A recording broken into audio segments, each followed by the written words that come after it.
Muy bien. Bien, estamos estudiando el libro de Apocalipsis. ¿Recuerdan eso? ¿Sí? ¿Alguno en la semana, no me conteste a mí, contéstelo para usted nada más, pero alguno en la semana lo leyó? No me haga ninguna seña, no quiero saberlo. Pero sería interesante que usted lea el libro de Apocalipsis en la semana. Y si ya lo leyó, vuélvalo a leer. Y cuando después lo leyó otra vez, vuélvalo a leer. ¿Por qué? Porque siempre en la palabra encontramos algo nuevo.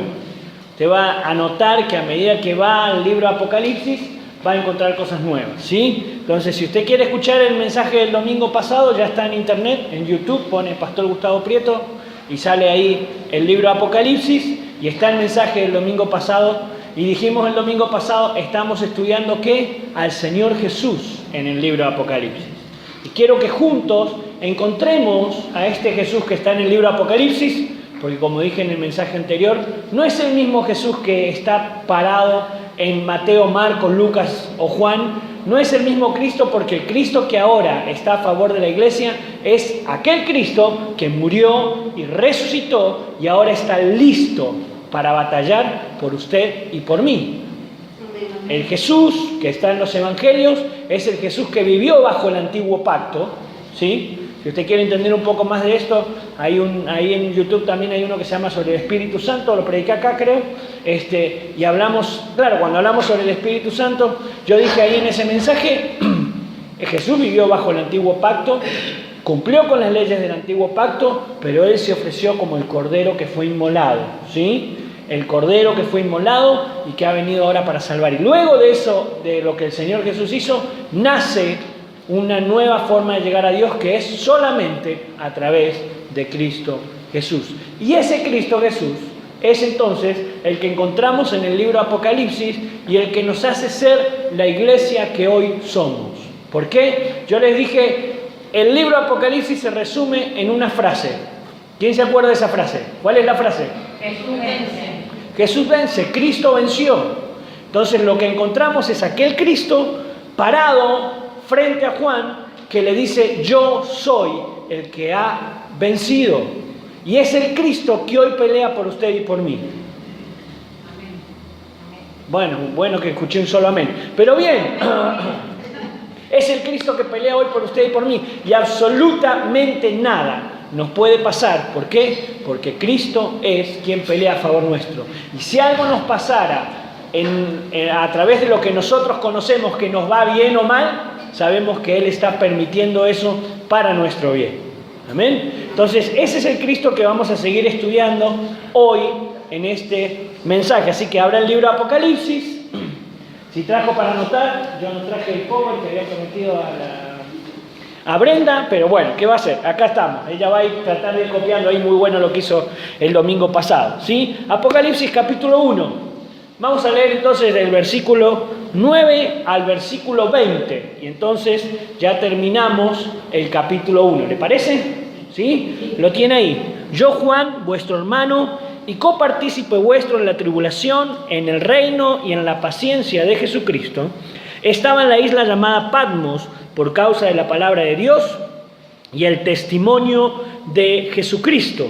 Yo estaba en el Espíritu en el día del Señor y oí detrás de mí una gran voz como de trompeta que decía, yo soy el Alfa y la Omega, el primero y el último. Escribe en un libro lo que ves y envíalo a las 7 iglesias que están en Asia, a Éfeso, Esmirna, Pérgamo, Tiatira, Sardi, Filadelfia y la Odisea. Versículo 12. Y me volví para ver la voz que hablaba conmigo y vuelto vi 7 candeleros de oro, y en medio de los 7 candeleros de oro a uno semejante al Hijo del Hombre, vestido de una ropa que llegaba hasta los pies y ceñido por el pecho con un cinto de oro.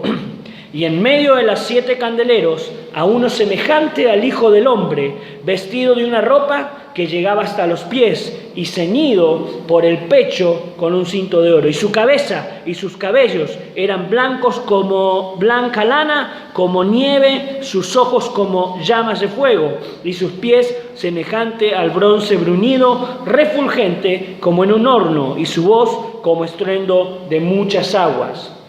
Tenía en su diestra 7 estrellas. De su boca salía una espada aguda de 2 filos, y su rostro era como el sol cuando resplandece en su fuerza. Y cuando le vi, fíjese lo que dice Juan, caí como muerto a sus pies, y él puso su diestra sobre mí, diciendo: no temas, yo soy el primero y el último, y el que vivió, y estuve muerto, mas he aquí que vivo por los siglos de los siglos. Amén. Y tengo las llaves de la muerte y del Hades. Escribe las cosas que has visto, y las que son, y las que han de ser después de estas. El misterio de las 7 estrellas son. Fíjese cómo el Señor mismo revela en su palabra qué son cada uno de estos símbolos, porque después empezamos a buscar cosas raras. Fíjese, el misterio de las 7 estrellas que has visto en mi diestra, y de los 7 candeleros de oro. Las 7 estrellas son los ángeles de las 7 iglesias, y los 7 candeleros que has visto son las 7 iglesias. Amén. Oramos al Señor. Señor, que en esta noche el mensaje de tu palabra nos ayude a descubrirte mucho más. Señor, así como preparamos nuestro corazón dándote alabanza, gloria y honra, pedimos que el poder de tu Espíritu Santo entre en nuestras vidas, Señor, y nos muestre, nos revele todo aquello que está, Señor, reflejado, que has, Señor, provisto para la iglesia en esta noche, para poder encontrarnos contigo y conocerte como el único Cristo, Rey y Señor de nuestras vidas. Esto lo proclamamos, Señor, en tu precioso nombre. Amén y amén. Amén. Gloria a Dios para siempre. Dijimos el domingo pasado que Apocalipsis significa revelación, revelación, ¿verdad? Significa revelación. Y justamente lo que tenemos que encontrar en estos pasajes es la revelación de Jesucristo. Entonces, lo que vamos a descubrir primero es esto, mire, la inmensa descripción verbal de este Jesús glorificado.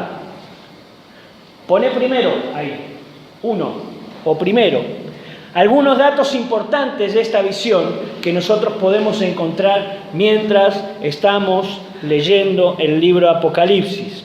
Para el que está anotando, antes que Juan pudiese ser mensajero a otros acerca de la revelación de Jesucristo, él mismo habría de ver completamente al Señor. Escuche bien, antes que Juan pudiese ser mensajero a otros acerca de la revelación de Jesucristo, él mismo habría de contemplar al Señor. Lo primero que encontramos es esto. Juan se le da la visión de llevar un mensaje a la iglesia, pero él primero tiene que ver a Cristo. Porque no podemos ser testigos de algo que no hemos visto. ¿Alguno puede salir testigo de un choque que hubo acá a la vuelta la semana pasada? No lo vimos. ¿Está entendiendo esto? Entonces lo primero que encontramos es que Juan tiene que ver a Jesucristo para poder ser testigos. Esto no es un dato menor. Aunque parece que es un dato menor, no lo es, porque no podemos ser testigos de lo que hemos visto, y la iglesia que ama a Cristo tiene que ver a Cristo para poder ser testigo de Cristo. ¿Cómo podemos decir que somos la iglesia de Cristo si no hemos contemplado la majestuosidad de Cristo? Usted y yo tenemos que ver a Cristo obrar en nuestras familias. No hace falta que usted vea a Cristo en su forma en la que hoy está, pero sí tiene que verle obrar en su casa, sí tiene que verle obrar en la iglesia, y sí tiene que verle obrar en sus finanzas y en su familia. Y esta es la oración que la iglesia tiene que tener. Mostranos tu gloria, Señor. Queremos verte, Señor. Queremos conocerte, Señor. Si nuestra oración no es ver a Cristo, ¿cómo podemos ser testigos de Cristo? Y la forma muchas veces de ver a Cristo es verlo en nuestras debilidades. Cuando yo puedo manejar las finanzas, yo manejo las finanzas, y los hombres sobre todo nos sentimos como el gran responsable de llevar a nuestra familia la comida y lo que hay que hacer. Y yo le puedo asegurar que el hombre que no puede sostener a su familia muchas veces se deprime, se entristece, no puede salir adelante por causa de lo que ha creído que él es quien es sostén de su familia. Pero en ese momento de debilidad, Cristo tiene que hacerse fuerte. ¿Sabe por qué? Porque el que gobierna nuestra familia es este Cristo que ha vencido absolutamente todas las cosas. Para poder llamarnos iglesia de Cristo, tenemos que haber visto a Cristo obrar. Él se perfecciona, dice su palabra, en nuestra debilidad. Mi poder se perfecciona en la debilidad. El poder de Cristo se perfecciona en una iglesia que parece haber sido herida. Hola. Pero Él es quien gobierna la iglesia, quien gobierna la congregación y quien sigue diciendo: yo soy quien tiene las llaves de la vida, de la muerte y aún del Hades, y nada hay que pueda vencerme. Ese es el Cristo que gobierna esta iglesia hoy. Este es el Cristo que gobierna esta congregación hoy. El Cristo que encontramos en el libro de Apocalipsis y que ha vencido. Él quiere mostrarse a tu vida. Así que es tiempo, iglesia, en esta semana, en este mes, en este año, en lo que resta del año, decirle: Señor, te queremos ver obrar en la congregación. Queremos verte obrar en nuestro hogar. Queremos verte obrar con nuestros hijos. Señor, queremos verte. ¿Está entendiendo esto? Sí. B, lo segundo que podemos encontrar en este precioso relato de este Jesús glorificado, que antes de ver a Dios el Padre, Juan, antes de ver a Dios el Padre, primero vería a Dios el Hijo. No es hasta el capítulo 4, que ya iremos a llegar, que Juan no ve a Dios el Padre. Para llegar a Dios el Padre, todos nosotros tenemos que haber pasado por haber conocido al Hijo de Dios que ha sido glorificado. No hay absolutamente nada ni nadie que nos lleve a Dios el Padre si no es a través de Cristo Jesús.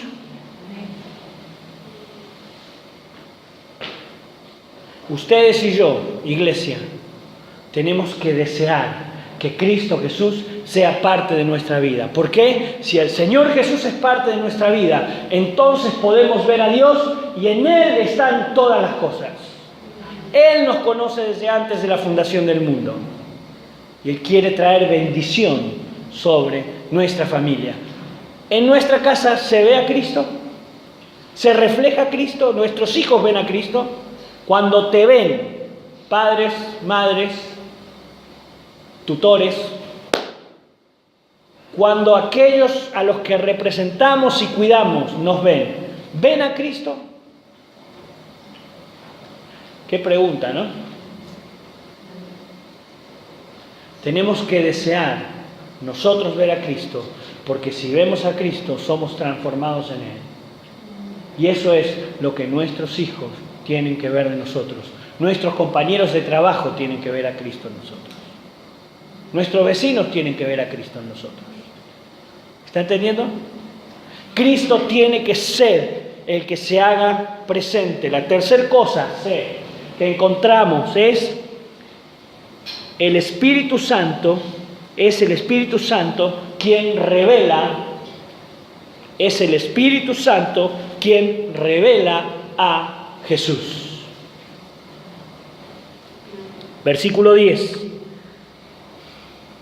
Yo estaba en el Espíritu, dice Juan. No dice Juan, yo estaba paveando, jugando a la PlayStation. No había PlayStation, ¿no? Pero si no, capaz que... Yo estaba viendo un partido del Mundial y entonces vino el Espíritu, me tomó el Espíritu de la nada. Y ya empecé a temblar y a dar vuelta como helicóptero. No describe eso Juan. Dice, yo estaba buscando al Señor. y entonces el Espíritu es quien revela a Jesús. ¿Se acuerdan el mensaje del Espíritu Santo hace 2 domingos atrás? Si no lo recuerdan, también está ahí en YouTube, búsquelo. Está un poco más extendido que lo que prediqué ese domingo acá. Es el Espíritu Santo quien nos lleva a ver a Cristo. Si hay una iglesia que no quiera ser llena del Espíritu Santo, no espere ver a Cristo Jesús. Porque quien revela a Cristo es el Espíritu de Dios, el Espíritu Santo de Dios. Es tiempo de ser llenos de este poder grandioso del Espíritu Santo. Yo no sé si ustedes están ansiosos o no por ser llenos del Espíritu Santo, pero yo me desespero por ser lleno del Espíritu Santo. Cada vez quiero más de su presencia. Ese tiene que ser el deseo de la congregación en este lugar. Espíritu Santo de Dios, que no me mueva ni un paso si primero no soy lleno de tu gracia y de tu presencia. ¿Por qué? Porque eso refleja a Cristo en nosotros. Entonces Dios el Padre ve a Cristo en nosotros y se cumple todo lo que está prometido en su palabra. ¿Está entendiendo esto? Fíjese que en el relato encontramos que primero tiene que ver a Jesús, y ese Jesús se lo muestra el Espíritu Santo. ¿Por qué? Porque así trabaja la Trinidad. Y no podemos pasar por alto esta manera de actuar del Señor.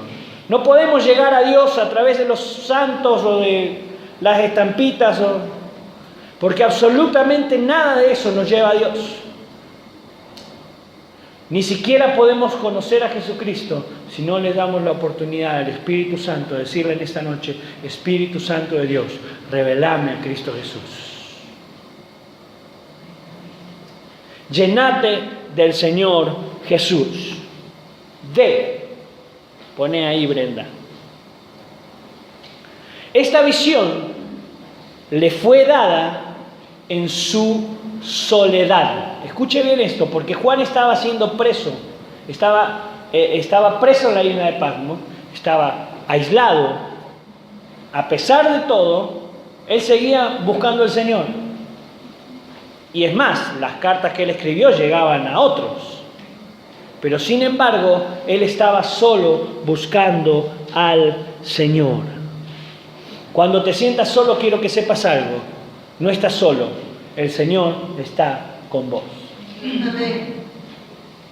Hubo un tiempo en la iglesia que pastoreábamos en Buenos Aires que dije, bueno, vamos a hacer una reunión de oración a las 7 de la mañana para los que entraban más tarde, o a las 6 de la mañana era, para los que entraban a la mañana al trabajo, podían pasar por la iglesia, orar y después irse a trabajar a las 12 del mediodía y a las 7 de la tarde. Esos eran los 3 horarios que habíamos puesto para pedir por algunas cosas que el Señor respondió, y no me voy a extender porque el mensaje que traje hoy es un poco extenso. Entonces la primera hora de la mañana mayormente estaba el pastor solo orando, ¿no? Entonces venían los hermanos y decían, ¿vino alguien hoy? Sí, éramos 4. Ah, sí, ¿quiénes vinieron? Yo, el Padre, el Hijo y el Espíritu Santo. Nunca jamás estamos solos. Jamás estamos solos. Y en ese tiempo de soledad, si te estás sintiendo solo, sola, es tiempo de decirle, Señor, yo sé que estás conmigo, hacete presente y aproveche esos tiempos de soledad.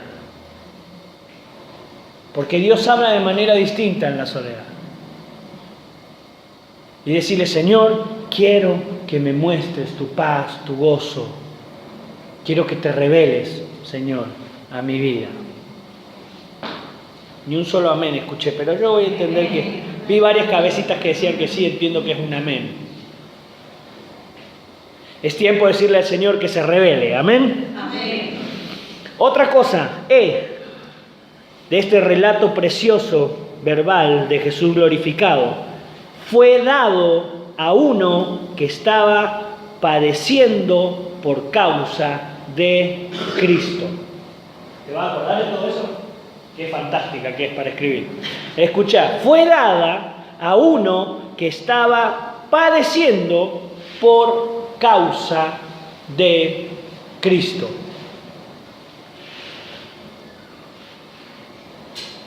tenemos a veces miedo de decirle a nuestro vecino que somos cristianos, por miedo de que nos maltraten o nos saquen, ¿no? A nuestros compañeros de escuela o de facultad depende de la edad que tengas, hasta nos da vergüenza decir, ¿no? Sin embargo, cuando somos perseguidos por causa de Cristo, tenemos más revelación que cuando no somos perseguidos. Yo se lo digo por experiencia, algún día le contaré todas mis experiencias, pero mientras más persecución tiene una iglesia, cuando el diablo quiere hacer desaparecer esa iglesia por razones distintas, más se hace presente Cristo y hay revelación de Cristo. ¿Está entendiendo? Yo sé que usted la entiende muy bien, iglesia. Cuando el diablo quiere dividir una congregación, quiere estorbar en un lugar, es porque Dios tiene un plan precioso para ese lugar. El Señor está trabajando en esta congregación. Y no hay diablo que pueda vencer a la iglesia de Cristo. ¿Por qué? Porque mi Cristo ha vencido. Amén. Ese es el Cristo que yo predico y no me canso de predicar. Este es el Cristo que gobierna hoy a la iglesia. Juan, aunque estaba preso y solo, no dejó de seguir al Señor. Y estaba preso por predicar el Evangelio. Anímate a predicar el Evangelio. Anímate a salir y decirle sí a la vida. Anímate, iglesia, a proclamar que Cristo es el Señor y tiene el control de todas las cosas. Y si te tratan de loco, bendita locura. Anímate a decir en el tiempo de crisis, no importa lo que yo estoy pasando, sé que Cristo ya me ha hecho libre. Y en el día en que Él se manifieste, 1 de Pedro capítulo 1, en el día en que Él se manifieste ya para traer la solución definitiva, a mí me va a hallar en alabanza, en gloria y en honra a su nombre. ¿Por qué? Porque mi Cristo vive y Él ha vencido a la muerte. Amén. Gloria al Señor. Vamos a poner un segundo punto, ahí vamos por el primero, ¿no es cierto? Segundo punto. Es algo importante que pasa en este relato. Juan primero oye y después ve a Cristo. Oyó una voz que le decía y entonces se voltea para ver quién era este que hablaba. Para ver a Cristo, primero hay que oír de su palabra. ¿Cómo podemos decir Cristo no me habló si no hemos pasado tiempo leyendo la palabra de Dios? ¿Cómo podemos llamarnos la verdadera iglesia de Cristo que predica el mensaje de Cristo si primero no pasamos tiempo leyendo las Escrituras? ¿Cuánto tiempo al día pasás leyendo las Escrituras? Saquémoslo del día. ¿Cuánto tiempo a la semana pasás leyendo o estudiando las Escrituras? Saquemos la semana. ¿Cuánto tiempo al mes pasás leyendo la palabra de Dios? Te la voy a hacer más fácil. ¿Cuántas veces en el año lees un libro de los 66? Un libro completo de la Biblia. Algunos de estos 66 libros no tienen más que una página.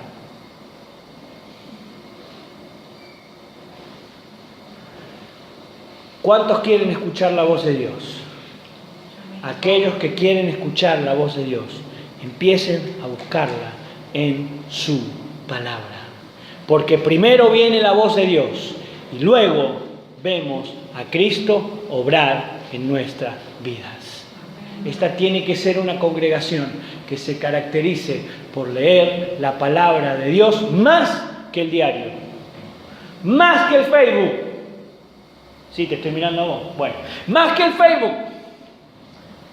más que las redes sociales, más que los partidos de fútbol. Tiene que pasar más tiempo leyendo la palabra que escuchando a los comentaristas del mundial, por favor, les pido. Todos hablan lo mismo. Y empieza el otro programa y vuelve a decir lo mismo que el anterior. Digo, ¿para qué están gastando plata esta gente en transmitir lo mismo que dijo el programa anterior? Y ahí estamos enganchados con los comentaristas. No está mal, no estoy diciendo que esté mal. Digo, tenemos que ser una iglesia que se caracterice por pasar tiempo en la palabra. Porque si oímos su voz, luego vemos a Cristo obrar en nuestras vidas. ¿Ha entendido este precioso relato? Vio de un relato todo lo que podemos sacar del Señor. Es tremendo todo lo que hay en un solo capítulo de los 66 libros que hay en la Biblia. Podemos encontrar, y esto lo vamos a poner como un punto aparte, un triple relato de Jesús en Apocalipsis capítulo 1. Y esto se lo dejo para que después usted lo estudie en su casa y pase, después no diga que no puede hacer un devocional porque no sabe cómo. Primero lo encontramos como profeta. Encontramos en el capítulo 1 a Cristo como profeta. Apocalipsis 1:1. La revelación de Jesucristo que Dios le dio para manifestar a sus siervos los que estaban sirviendo. ¿Qué hace el Señor? Predica.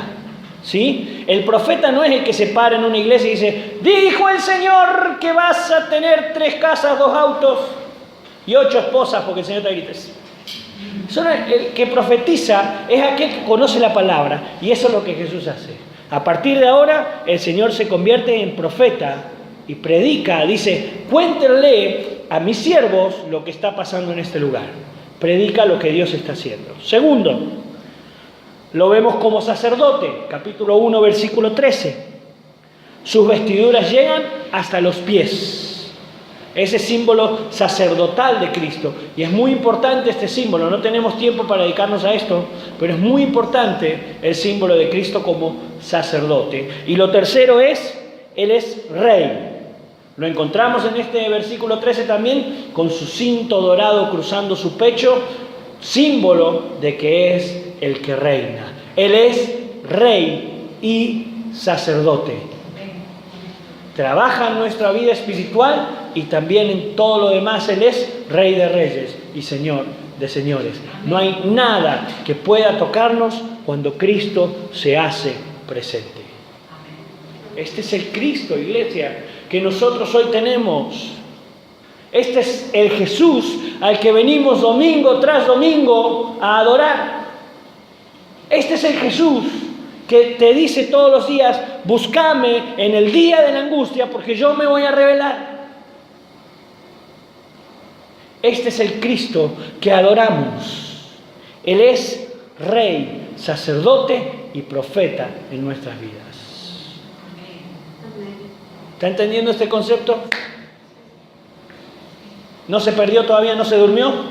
Si ve que el hermano al lado se está durmiendo, pegale un codazo que se despierte. ¿Entiende esto? ¿Sí? Ahora vamos a ver 3 aspectos, entonces. 3 aspectos descriptivos. No sé si vamos a ver los 3, no creo que me dé el tiempo. Pero 1 o 2 vamos a ver seguro, si no lo seguimos el domingo que venga. 3 aspectos descriptivos de el Señor, la iglesia y los ángeles de la iglesia, que también aparecen en este relato.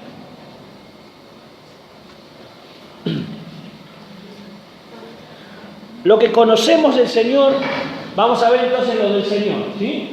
¿Pudiste poner? Poné ahí las 3, el Señor, la iglesia. Qué grande, ¿eh? El Señor, la iglesia y los ángeles de la iglesia. El Señor, el aspecto descriptivo que encontramos del Señor. Acuérdense que yo les dije, vamos a buscar a Cristo en estos pasajes. Parece que no se puede decir más, con todo lo que hablamos ya de Jesús, ¿qué más podemos decir, no? Hay mucho más todavía en este primer capítulo. Mire, versículo 10 y versículo 15. Lo que encontramos en estos pasajes: yo estaba en el Espíritu en el día del Señor y oí. ¿Qué estaba oyendo? La voz de Cristo. Versículo 15. Y sus pies semejantes al bronce bruñido, refulgente como en un horno, y su voz como estruendo de muchas aguas. Su voz es gloriosa y su voz es como de trompeta. Las trompetas son aquellos que anuncian algo muy importante. ¿No? Es algo importante, algo que va a pasar. Y su voz, Juan la describe de esta manera, dice, su voz era como de trompeta. Era importantísimo lo que el Señor estaba hablando. Por eso, iglesia, nosotros tenemos que buscar la voz de Dios en su palabra. Su voz como de trompeta. Eso es tremendo. El Señor en este relato aparece como majestuoso y como sacerdote en todas las cosas. ¿Cómo sabemos que Dios ha hablado entonces? La voz de Dios en nuestra vida trae paz. Su voz, mi amado hermano, escuchar su voz tiene que ser para nosotros paz. Porque todo lo que su voz dice es de bendición para nuestras vidas. Así de importante tiene que ser buscar la voz de Dios cada día para nosotros. Si viene alguien y te dice algo que no está en la palabra, si viene alguien y te dice algo que te deja más confundido que con paz en tu corazón, entonces inmediatamente tenés que saber que no es la voz de Dios. Su voz siempre es firme, precisa, concisa y va de acuerdo a la palabra de Dios. Otro aspecto que encontramos del Señor, ve, Él ya tiene, capítulo 1, versículo 13, ya tiene la vestidura sacerdotal. Ya está como Rey y Señor en lo espiritual de nuestras vidas. Ya no hay ningún otro sacrificio que nosotros podamos hacer. Él llevó todo eso en la cruz del Calvario y ya está en los cielos como el sacerdote que clama por su iglesia. Algún día vamos a ver el tabernáculo, que es precioso, estudiar el tabernáculo, lo que pasa en el Antiguo Testamento y lo que hace el sacerdote dentro del tabernáculo. ¿Por qué? Porque es lo que Dios está haciendo en este momento en la congregación, en el cielo, perdón. Él está trabajando, orando y clamando por la iglesia de Cristo.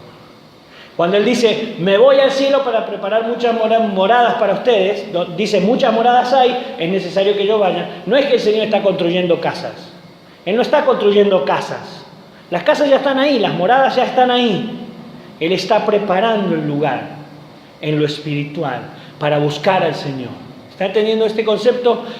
Él ya, en el libro de Apocalipsis, lo muestra como el sacerdote de la iglesia y de su pueblo. Por eso les dije yo el domingo pasado, es muy interesante que el libro de Apocalipsis haya sido escrito. Sin este libro nos hubiéramos perdido toda esta revelación de que Él ya es sacerdote en la iglesia. Tercera cosa que encontramos al Señor, lo encontramos ceñido, ¿sí? Esa es la palabra que usa en el capítulo 1, versículo 13. Dice, ceñido, el Señor está vestido, está firme, listo para salir a trabajar. ¿Se acuerdan cuando Pablo dice, ceñidos con la coraza de justicia, con la palabra de Dios? Ya está listo, ¿sí? Esto es lo que revela, el Señor ya está listo. Esta frase denota un servicio activo por la parte de nuestro Señor Jesucristo. Él ya tiene todo bajo control. Puedo extenderme tanto, yo trato de ir un poquito más rápido para que podamos ver todo. Lo otro que encontramos es el cinto de oro, ya lo hablamos recién en los 3 relatos. Eso significa majestuosidad del Señor. Él está, toda su majestad está lista para mostrarse y derramarse a la iglesia. La cabeza y los cabellos del versículo 14. Dice el versículo 14, sus cabezas y sus cabellos eran blancos como la lana. El color blanco significa eternidad, tiempo. ¿Sí? Es en Daniel capítulo 7, versículo 9, usted lo puede encontrar como el anciano de días. Habla de experiencia, habla de que ya tiene control sobre todas las cosas. Pero también puede tener otra connotación el cabello blanco, y esto es muy interesante. Puede tener la connotación de alguien que ha sufrido mucho, y nadie ha sufrido más que el Señor por usted y por mí. El sufrimiento de Cristo ha sido tremendo para que usted y yo hoy vivamos la paz de Dios que sobrepasa todo entendimiento. En este relato, en el versículo 15, menciona sus pies. Los pies del Señor son ardientes. Los llama pies como de fuego, ¿no? ¿Sabe qué significa esto? Pisada firme del Señor. Todo lo que Él pisa queda bajo sus pies. Es consumido por sus pies. Todo es sometido a nuestro Señor. Hay firmeza del Señor Jesús al que usted y yo adoramos. ¿Qué te está atormentando? El Señor Jesús dice, acá estoy yo, firme, dispuesto a trabajar por vos. ¿A qué Cristo hemos estado predicando? ¿O en qué Cristo hemos estado creyendo? Si no es en este Cristo que se revela en el capítulo 1 del libro de Apocalipsis. ¿Alguno me puede traer un poquito de agua, si puede ser? ¿Está bien? ¿Está entendiendo? Sé que voy un poco más rápido, pero usted no se preocupe por lo que no entienda. Porque esto, los que van anotando, después lo van a volver a agarrar y el Señor empieza a revelar. Y va a ver que dentro de 4 o 5 años, cuando vuelva a estudiar el libro Apocalipsis, va a aprender algunas otras cosas también. Acuérdese que esto es importante asimilarlo de a poco, pero que entendamos que en un solo capítulo, en el primer capítulo del libro Apocalipsis, se revela a un Cristo tremendamente firme y tremendamente fuerte que está trabajando por usted y por mí. Y cuando se levante mañana diga, yo sé que mi Cristo ha vencido y que tiene todo bajo control. Y aún en medio de la angustia, en medio de la desolación, párese firme y diga, este es el Cristo a que yo amo y sé que Él está trabajando. Aunque yo no lo vea, por fe, clamo al Señor para que se haga presente y tome el control sobre todas las cosas. Sus pies son ardientes, la mano del Señor. En su mano está sosteniendo a quienes pastorean la iglesia. Dice, las estrellas están en sus manos. Si estamos en la mano del Señor, ¿quién puede vencer a aquellos que están siendo sostenidos en la mano del que venció? ¿Qué hace usted con un niño cuando va a cruzar la calle? ¿Qué es lo primero que hace? ¿Por qué no lo deja cruzar solo? Porque sabe que si está en su mano no le va a pasar nada. Se quiere ir para un lado y le pega el tirón y dice, quédate quieto, ¿no? ¿Por qué hace eso usted? Porque sabe que si está de la mano del que es más fuerte, el que es más débil, entonces tiene protección. Eso hace el Señor con nosotros.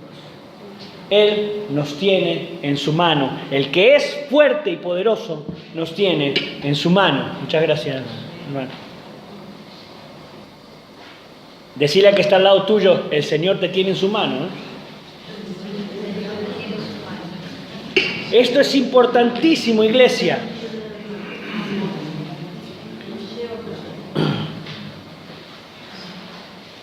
Y menciona su boca en su voz, tiene su boca, y es su palabra que penetra, que corta, que traspasa. En su boca hay una espada de 2 filos.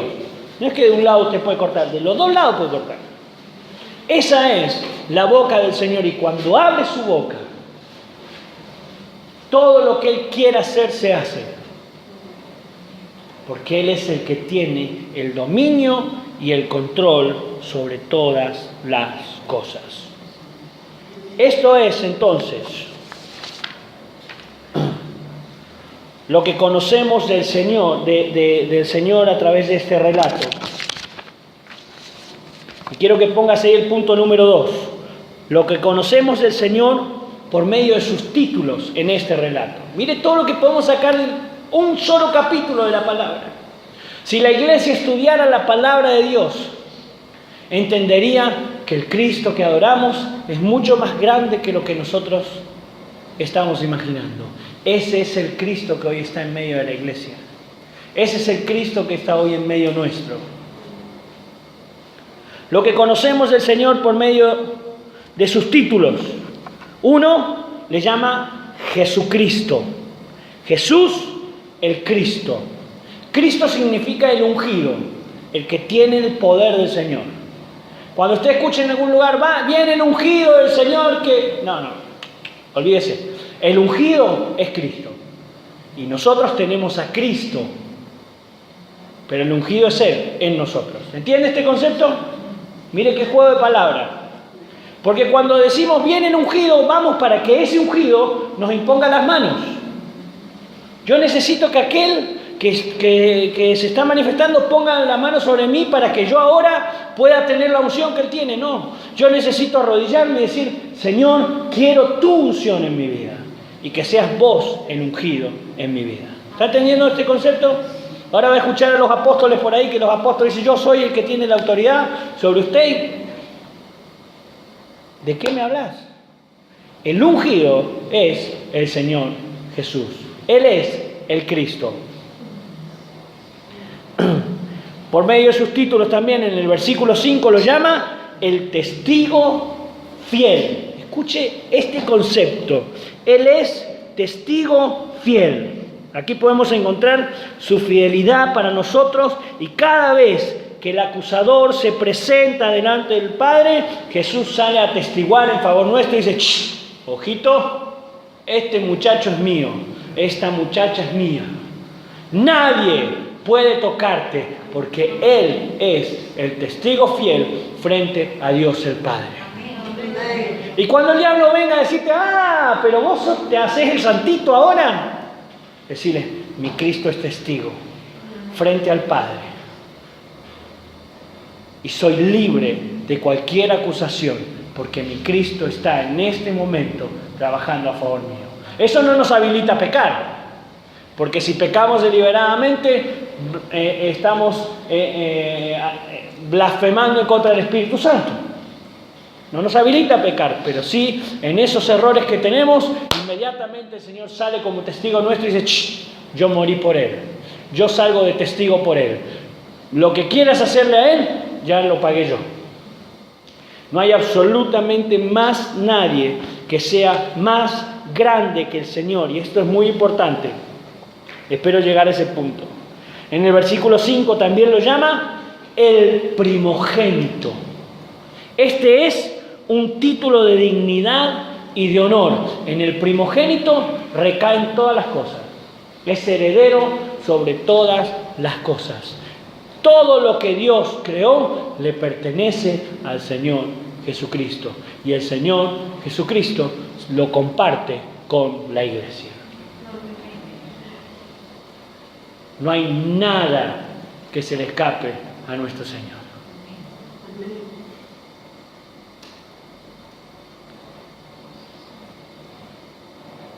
Él es príncipe o soberano, lo llama de esta manera también la palabra. El soberano es un título de gobierno. Mire, yo anoté una frase acá que dice Moody, que es un prolífero escritor y tiene algunos comentarios bíblicos que son muy buenos. Si quieren un comentario sobre el Antiguo Testamento y Antiguo Testamento, busquen los comentarios de Moody, es M-O-O-D-Y, Moody. Dice, siempre he pensado que la expresión soberano de los reyes de la tierra es el título clave de Cristo en todo el libro de Apocalipsis. ¿Sabe por qué? Cuando vayamos pasando el tiempo, se va a dar cuenta que se levantan muchos reyes, muchos soberanos a pelear contra el Cordero, pero el Cordero siempre vence. No hay nadie, Él pone reyes y saca reyes, no hay nadie mayor que nuestro Señor. Este es el Cristo que tenemos, soberano sobre todas las cosas. Había una canción que decía soberano, ¿se acuerdan? Cielo y tierra están en tus manos, y el trono y la corona tuyos son, somos tus siervos, tú eres el amo soberano. Era preciosa esa canción cuando la cantaba. Yo era muy chico. Sí, era muy chico. Pero era precioso cantarle al Señor, soberano, vos estás en control de todas las cosas. Otro título que encontramos, Él es el alfa y Él es la omega, versículo 8, versículo 11 y versículo 17, Él se para y dice, yo soy la A y yo soy la Z. Nada hay antes que yo, nada hay después de mí. Nada hay antes o después que nuestro Señor. Por eso Él tiene que ser lo primero en nuestras vidas.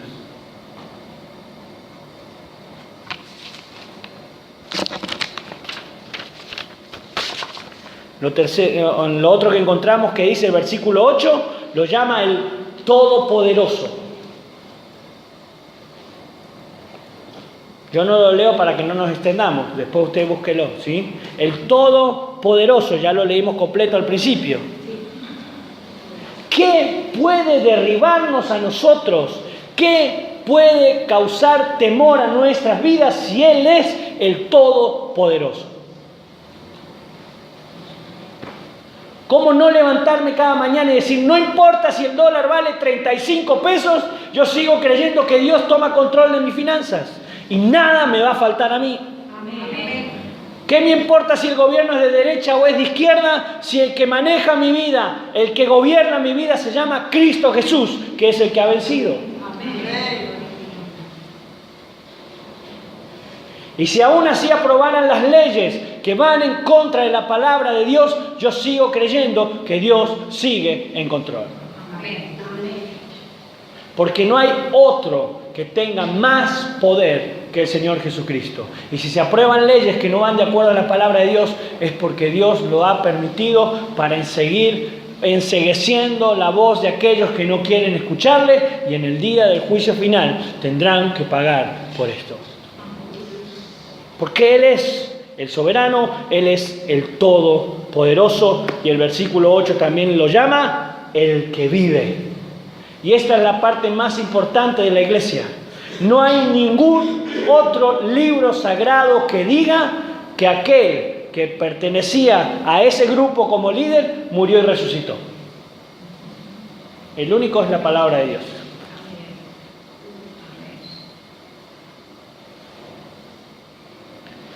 El Señor Jesús ha vencido la muerte y nada ni nadie podrá separarnos ya nunca más de Él. Ni siquiera la muerte. No le tengas miedo a morir, iglesia. ¿Sabe por qué se caracterizaba la iglesia primaria, la primera iglesia de Cristo? Porque no le importaba sufrir por causa de Cristo. Y si se los ponían en el circo romano, ¿se acuerdan? En la arena de Roma, y lo mataban y se lo comían los leones y no tenían miedo y no blasfemaban en contra del Señor porque lo que estaban viviendo, porque sabían que Cristo es más allá aún de nuestra vida. Después de esta vida nos encontramos directamente con Cristo. Encuentro aquellos muchos cristianos que dicen ser cristianos y se desesperan porque tienen una enfermedad de muerte y reniegan contra el Señor. Yo ya le dije, yo tuve 2 veces cáncer, me han operado el corazón, ya no sé qué más me puede pasar, no quiero saberlo, Señor, pero no importa. Yo sigo creyendo que Dios es un Dios que sana aunque a mí no me sane. Porque el día en que yo me tenga que ir a la presencia de Dios, sea porque me levantó un colectivo por el aire, o sea por una enfermedad, o sea lo que sea, o sea la edad que tenga, sé que Cristo está en control. ¿Por qué? Porque Él venció aún la muerte y luego de esta vida nos vamos a la presencia de Dios. Nos vamos a disfrutar de la presencia de Dios. Lamentamos los que se quedan, pero ya se unirán a nosotros, o porque se irán o porque el Señor viene a buscar a la iglesia. Iglesia, aún ni la muerte tiene que entristecerte, porque Cristo tiene control, aún más allá de esta vida. Así como hacía Pablo para el morir es ganancia. El vivir es Cristo, el morir es ganancia. Fíjese lo que dice, el vivir es Cristo, el morir es ganancia. ¿Por qué es ganancia? Porque ya después de eso ya no hay nada más que el Señor abrazándonos y dándonos todo lo que Él ya tiene prometido. Nos va a quedar un punto más, que es la iglesia, que ese es un aspecto largo. Ya llevamos 50 minutos, llevo acá, entonces no quiero estirarlo más, pero quiero que veamos esto en iglesia.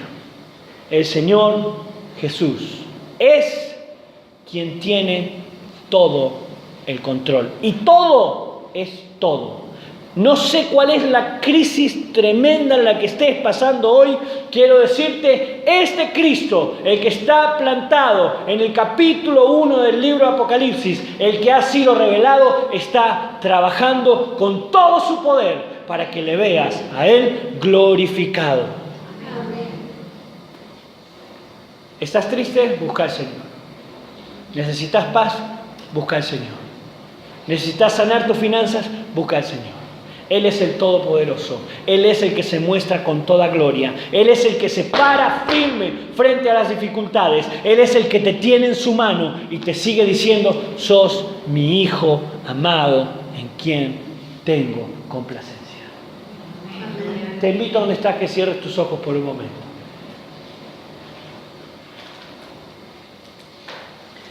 Y si el mensaje ha llegado a tu corazón es porque el Espíritu Santo te está revelando este Cristo. No es el Cristo que está colgado en una cruz, como lo tienen algunas iglesias. Ni siquiera la cruz, el símbolo de la cruz, es más importante que el Cristo resucitado. El símbolo o la imagen que tenés que ver de Cristo es este Cristo que tiene ojos de fuego, que te tiene en su mano, que su lengua tiene una espada de 2 filos, que sus cabellos ya son blancos porque ha sufrido por vos, y no solo eso, tiene todo el dominio y todo el control. Este Cristo, quien es el primogénito y quien tiene todo bajo sus pies, este es el Cristo que en esta noche te dice: yo estoy contigo todos los días hasta el fin del mundo. Yo estoy con vos. Yo soy quien quiere amarte, quien quiere tocarte, quien quiere bendecirte, quien quiere sanar tu familia, quien quiere restaurar tu finanzas, quien quiere restaurar tu matrimonio. Yo soy el Cristo al que adorás, el que tiene todo el control. Yo soy el alfa y la omega, y absolutamente nada hay fuera de mí. Este es el Cristo. Decirle: yo quiero que vengas a mi vida, Señor. Yo quiero que tomes el control de mi familia. Yo quiero que tomes el control de mis finanzas. Yo voy a seguir alabándote y glorificándote, Señor, y quiero que veas el corazón de la iglesia en esta noche y que derrames el poder de tu Espíritu Santo, Señor, para que podamos ver esta preciosa imagen de Cristo trabajando en nuestro hogar, trabajando en la congregación y entendiendo que si el diablo quiere traer división, que si el diablo quiere traer tristeza, que si el diablo quiere traer muerte, Señor, vos has vencido todas estas cosas y declaramos que hay libertad en tu precioso nombre y que absolutamente nada tiene que hacer el diablo, y lo echamos fuera en el nombre de Jesús. Y declaramos que nuestra vida, que nuestra iglesia, que esta congregación, que nuestra familia y que nuestros hijos van a verte obrar en paz, en amor, en gozo y en libertad sobre todas las cosas, porque ya has vencido. Te declaramos Cristo, Rey victorioso sobre todas las cosas. Amén y amén. Gloria a Dios para siempre. ¿Dónde está el Espíritu de Dios? Allí hay libertad. Amén. Amén, iglesia. Cristo venció. Cristo venció. Amén. Que el Señor les bendiga.